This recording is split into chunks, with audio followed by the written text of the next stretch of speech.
time.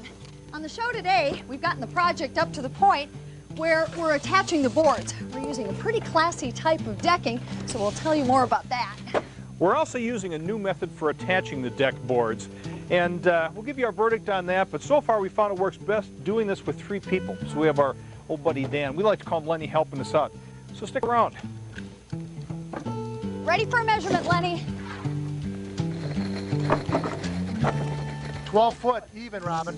12 even. The material we're using for the deck boards is a tropical hardwood known as EBTY. It's from Brazil, and it's naturally resistant to decay and insects, very much like redwood and cedar. One of the nicknames for this stuff is ironwood, and you know why when you go to lift up one of these boards, because it's surprisingly heavy. It's also very strong stuff. These are 1x4 boards, which is actually 3/4 of an inch thick. There's no spring to them, so you can use these even when the joists are spaced 24 inches on center.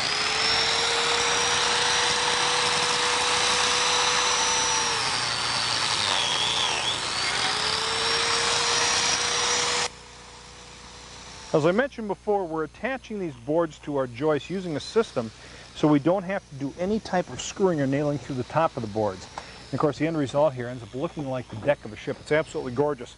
The way we accomplish this is by using these little black fasteners.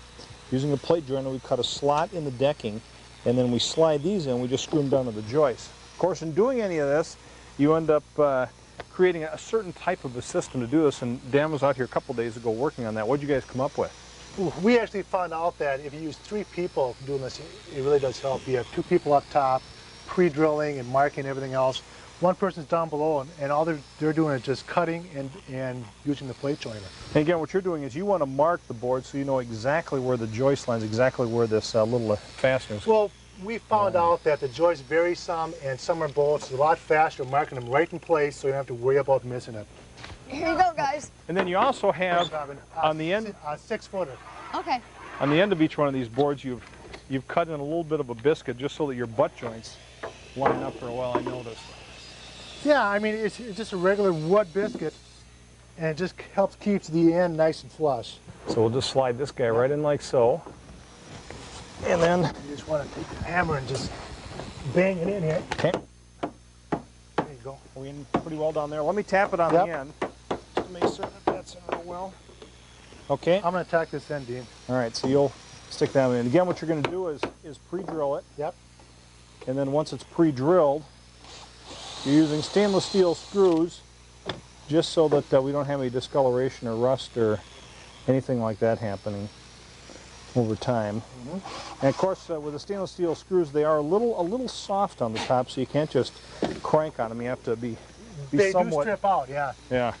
Okay, so why don't I go ahead, if you want to screw these things in, I'll come back and, or if you drill them in, I'll screw them in. How's that sound? Sounds good. I'm going to bang this stuff together. Okay. I'll get the fasteners located, and we'll have another one done here in no time. You happy here? Okay. I'll jump over you here.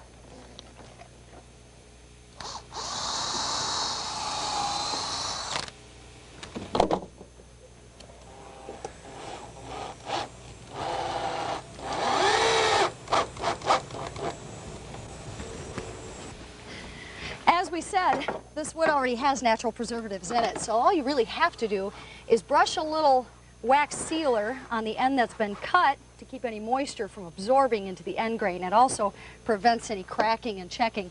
And because this is a quote-unquote tropical hardwood, we want to make sure to point out that this wood has a whole bunch of certifications that say it's been harvested legally and responsibly, something you definitely want to check out. Here you go. Thanks, Robin. Well, installing this lumber definitely takes a while. Of course, part of the reason is we are using 1x4 lumber. It's only 3.5 inches wide. Typically, when we're doing a deck, we're working with 2x6 material, a little bit wider, goes faster. But I have to tell you, these thinner boards, it's a nice look. Gino, would you believe 39 rows of this stuff? 39 rows, huh? 39. What have we got about? We're just a little over 20. We got a ways to go yet. Oh, yeah.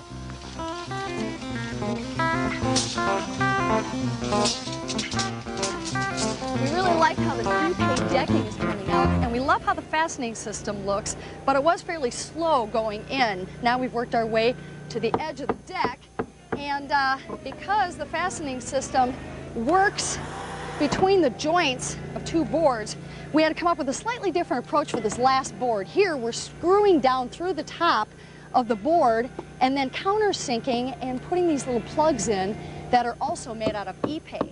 So just squirt a little glue in and hammer it down, but it doesn't go down flush. That's going to be your job later on. All we do after the glue's set up, we're just going to sand it smooth and we're done. Okay, so I should sand those down right now then?